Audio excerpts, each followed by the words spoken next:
Now that he could see into the place, it looked more private than ever. He went in very solemnly, looking about him. Everything was very quiet inside. Even the fountain, which rose near the middle of the garden, made only the faintest sound.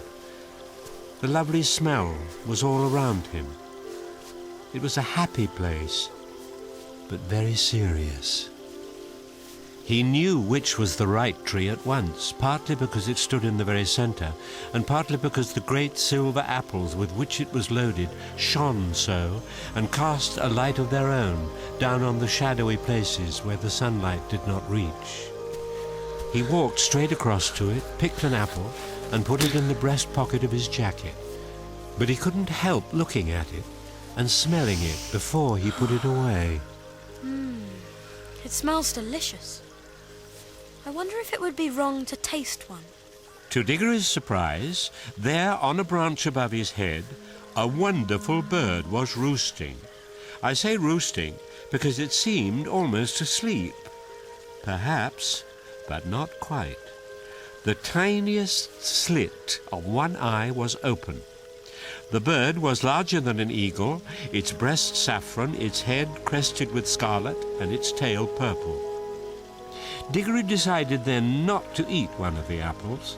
Things like "do not steal" were, I think, hammered into boys' heads a good deal harder in those days than they are now.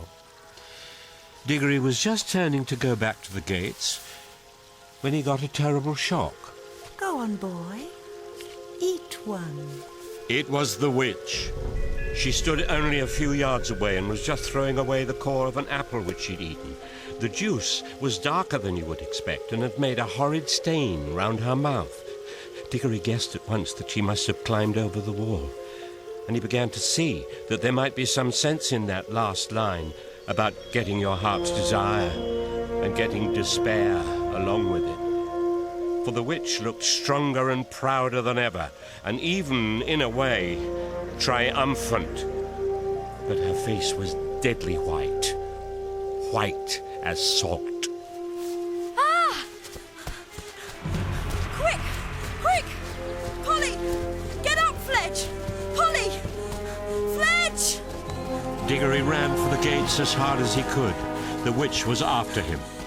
As soon as he was out, the gates closed behind him of their own accord. That gave him the lead, but not for long. By the time he'd reached the others, the witch had climbed the wall or vaulted over it and was close behind him again. The witch! That's right, child. Stay where you are. I still have the ring. Don't come an inch nearer or we'll vanish. Foolish boy, why do you run from me? I mean you no harm. If you do not stop and listen to me now, you will miss some knowledge that would have made you happy all your life. Well, I don't want to hear it, thanks. I know what errand you have come on, for it was I who was close beside you in the woods last night and heard all your counsels. You have plucked the fruit in the garden yonder. You have it in your pocket now, and you are going to carry it back, untasted, to the lion. For him to eat, for him to use. You simpleton, do you know what that fruit is? It is the apple of youth, the apple of life. I know, for I have tasted it, and I feel already such changes in myself that I know I shall never grow old or die. Eat it, boy, eat it. And you and I will both live forever and be king and queen of this whole world. Or of your world, if we decide to go back there. No, thanks. I don't know that I care much about living on and on after everyone I know is dead. I'd rather live an ordinary time and die and go to heaven. Good for you, Diggory. But what about this mother of yours whom you pretend to love so? What's she got to do with it? Do you not see, fool, that one bite of that apple would heal her? You have it in your pocket. We are here by ourselves and the lion is far away. Use your magic and go back to your own world. A minute later you can be at your mother's bedside, giving her the fruit.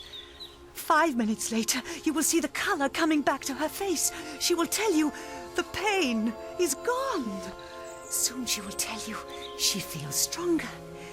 Then she will fall asleep. Think of that. Hours of sweet, natural sleep without pain, without drugs. Next day, everyone will be saying how wonderfully she has recovered. Soon she will be quite well again. All will be well again. Your home will be happy again. You will be like other boys. Oh, Diggory. What has the lion ever done for you that you should be his slave? What can he do to you once you are back in your own world? And what would your mother think if she knew that you could have taken away her pain and given her back her life and saved your father's heart from being broken, and that you wouldn't? That you'd rather run errands for a wild animal in a strange world that is no business of yours? I don't think he is a wild animal. I don't know. Then he is something worse. Look what he has done to you already. Look how heartless he has made you. That is what he does to everyone who listens to him. Cruel, pitiless boy. You would let your own mother die rather than... Oh, shut up! Do you think I don't see? But I promised. Ah, but you didn't know what you were promising, did you? And no one here can prevent you. Mother herself wouldn't like it.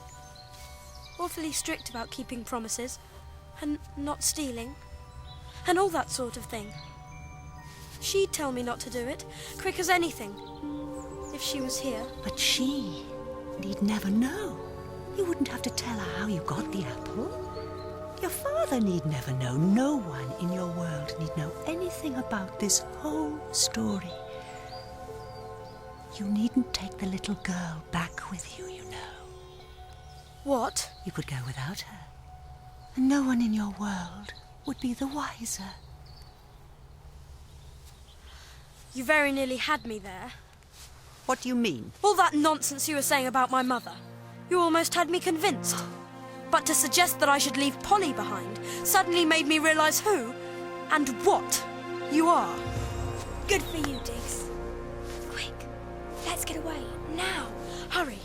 Up onto Fledge. No! Wait! Go on, Fledge, go! Right.